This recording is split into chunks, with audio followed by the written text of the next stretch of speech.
La Médina de Tétouan, qui a été classée patrimoine mondial par l'UNESCO en 1970, est l'une des médinas les plus originales et les plus authentiques du Maroc.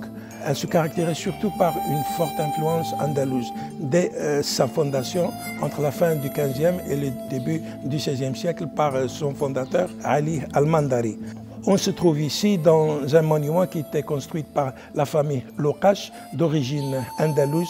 Nous sommes dans le musée du patrimoine religieux qui est un véritable bijou. Et vous voyez que les caractéristiques architecturales sont très caractéristiques de l'architecture maurisque de l'époque. Et puis c'est la seule madrasa qui reste dans tout le nord du Maroc.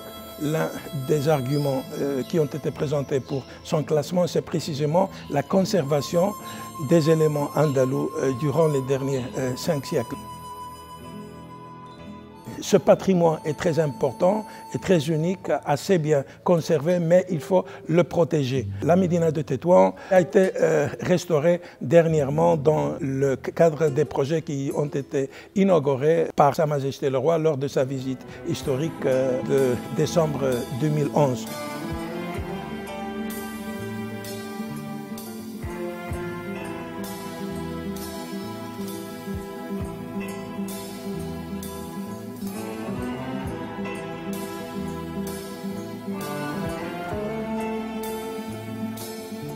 Et ce qui est intéressant, c'est son développement progressif à travers les derniers 5 siècles. Ce qui veut dire que durant une visite, on peut revivre 5 siècles d'histoire parce qu'on peut commencer en visitant un quartier du XVIe siècle et puis on peut continuer vers un autre du XVIIe siècle et puis il y a des monuments du XVIIIe et des quartiers entiers comme le quartier Jami al-Kbir et la Juiverie qui sont des quartiers qui n'ont été construits qu'au cours du XIXe siècle et une partie au XXe siècle. Donc on peut apprécier cette évolution architecturale des monuments de la Médina de Tétouan, c'est-à-dire la muraille, les tours, les portes, les mosquées, les zawiyas, les maisons privées. Il y a plusieurs types de monuments spécifiques.